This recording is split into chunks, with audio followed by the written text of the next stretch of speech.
Hello guys, അപ്പോൾ ഇന്ന് ഞാൻ പുതിയൊരു വീഡിയോ ആയിട്ട് വന്നിരിക്കുകയാണ്. എന്തെന്നാൽ എൻ്റെ BRP കാർഡ് വന്നല്ലോ, നിങ്ങൾ നേരത്തെ വീഡിയോ കണ്ടായിരുന്നു എന്ന് വിശ്വസിക്കുന്നു. ആ പുതിയ BRP കാർഡ് വരുമ്പോഴത്തേക്കും നമ്മുടെ പഴയ BRP കാർഡ് കട്ട് ചെയ്ത് റിട്ടേൺ കൊടുക്കണം. അതാണ് ഇവിടുത്തെ റൂള്. അല്ലെങ്കിൽ ഏകദേശം 1000 പൗണ്ട് നമുക്ക് കൊടുക്കേണ്ടി വരും. അപ്പോൾ നമ്മൾ അങ്ങോട്ട് പോകാൻ പോസ്റ്റ് ഓഫീസ് വഴിയാണ് നമ്മൾ തിരിച്ച് റിട്ടേൺ ചെയ്യേണ്ടത്.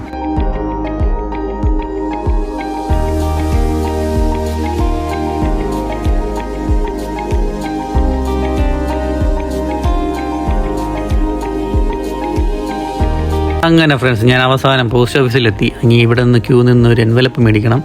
എന്താണെന്ന് വെച്ചാൽ നിങ്ങൾക്ക് അറിയാവുന്നവരും തന്നെയല്ലേ. പിന്നെ ആ എൻവലപ്പ് മേടിച്ച് അതിൻ്റെ അത് BRP തിരിച്ചയക്കാനുള്ള അഡ്രസ്സും മെൻഷൻ ചെയ്തു. ഇനി നമ്മുടെ BRP കാർഡ് കട്ട് ചെയ്യുന്ന പരിപാടിയാണ്. അങ്ങനെ BRP കാർഡ് കട്ടും ചെയ്തു. തിരിച്ച് എൻവലപ്പിലിട്ട് റിട്ടേൺ അയക്കുന്ന ക്യൂ നിന്ന്. ഇത് ബസന്തി കേട്ടോ, UK പരിചയപ്പെട്ട ബസന്തി, നമ്മുടെ നാട്ടിലുള്ള.